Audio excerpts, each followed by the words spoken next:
Yo, yo, yo, it's your boy, ZettaSlow, bring you guys some more of the Wardens With You content. So today we're going to do something a little bit different. So it's story time today.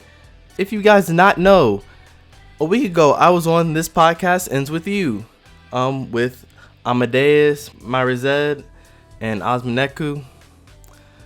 And we got to talking, and we talked about different aspects of my love for the Wardens With You and the fandom and things like that. So one thing I wanted to share with you guys on this channel was I wanted to retell my story. So how did I get into the Wardens With You? Because I think it's a really, really cool story. I think a lot of you guys will possibly identify with it, you know? So without further ado, I think we're just going to hop straight into it. So I believe the year is 2009. I was just getting into 8th grade, so I was in a very, young, impressionable age in my life because I was a 14-year-old, and 14-year-olds are just discovering themselves and what they like and things that they believe in and things like that. So I was one of the smarter kids. I was in very advanced classes a lot of times. My favorite subject was like math. I was a real nerd. But with that being said, not all was great where I was at, right? So I had a parent in education. I normally do pretty well in school, but sometimes I get a little, act like a kid and kind of slack off, So one of my general family rules was to only bring home A's and B's, right? So if you brought home a C, you were in trouble, right? So no C's were allowed on my report card. So young Zetta, being the 14-year-old rebel, brought home all A's and 1 C. Now, to any other normal family, this is a okay thing. It's not that bad. You'll get the next grade the next time. But for me, oh no, this was a horrible deal. Horrible ordeal. You made the biggest mistake of your 14-year-old life. Like, you're about to get unemployed from the job. Like you're getting evicted from your house type bad, right? So little Zetta got grounded for the first half of the school year, the rest of the first half. So like I said, we were in the first quarter, and I was just kind of like slacking off. I'm 8th grade, I'm a big man on campus, So we can take this C, that's fine. I mean, if we got all A's and 1 C, I'm sure they won't complain, right? I was dead wrong. So for the next 4.5 months, I would be grounded. So they took away all of my electronics. They took away my PlayStation, one of my favorite devices at the time. They disconnected my TV. All I had was my lamp and some books, right? Or so I thought. Then I look in my bottom drawer of my dresser, and what do I see? I see my Nintendo DS staring back at me. And with this, Zetta devised a scheme. So during the daytime, I would just read a book, I would read, I think at the time I was reading a lot of manga and Shonen Jump and things like that. So it wasn't really a bad time. It wasn't like I was bored out of my mind. I had a lot of reading that I could read and a lot of things to catch up on. However, the real fun began at night. So every night at this point while I was grounded, around 9 o'clock, since I had nothing to do, I would just go to sleep. So my parents would think nothing of it when at 9 o'clock, I cut my light off. I would reach inside my bottom drawer of my dresser and grab my DS. From 9 to about let's say 3 in the morning. Yes, that sounds like a very long time, and it kind of was. It actually kind of was in hindsight. But as a kid, I mean, you can just kind of bounce back immediately. I had a few choices for games. So I remember one of the games I was playing a lot at that time was Sonic Rush Adventure. So I had probably played that once or twice. It was really, really cool. I mean, it's actually probably one of the best 2D Sonic games if you have not tried it. With boost formula.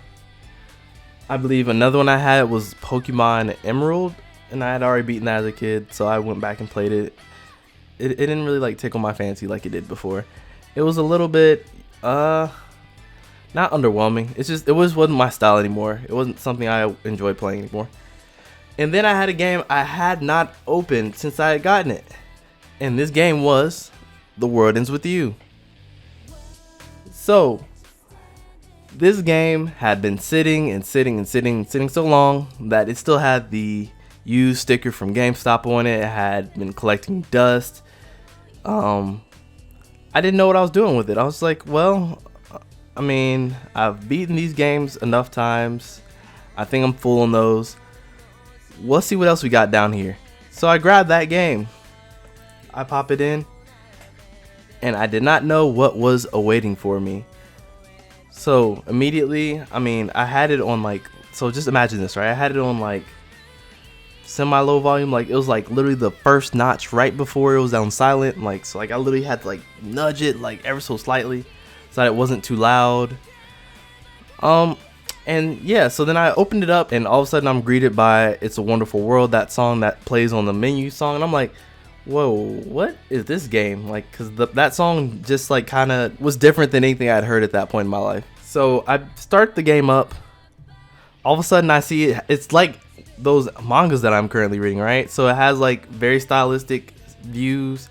It's drawn in a way that looks aesthetically pleasing to me, because at the time I didn't really think of Tetsuya Nomura as like, you know, the Kingdom Hearts guy, you know? So I just started playing it, and the more and more I got into it, like between the story, the systems, and the way it played so unique, like, right? Like I had time to actually hone in and learn how to play this game. Like, you know, I had from 9 to 3, and then after that I would go to sleep and get ready to go to school the next day. So I played and played and played and played, and I looked down at my clock.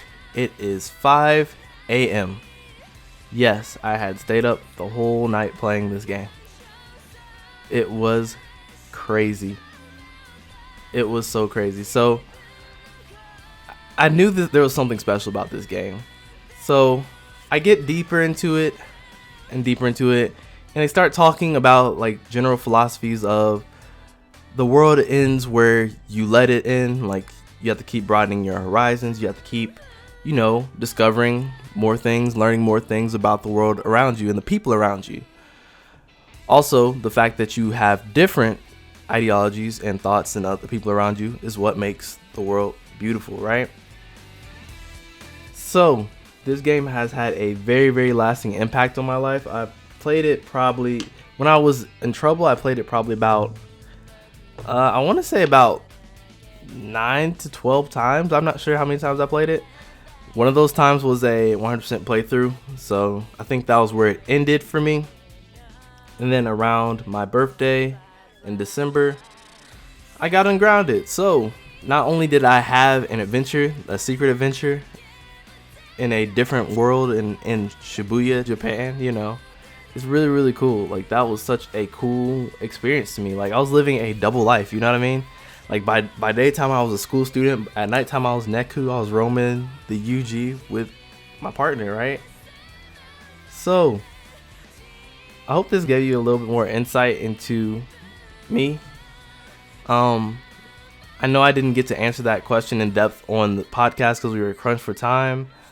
But yeah, so I just wanted to share this story with you guys, so you guys had a better understanding on where I stood with this game and why it is one of my favorite games of all time, because it got me right at a very impressionable moment in my life.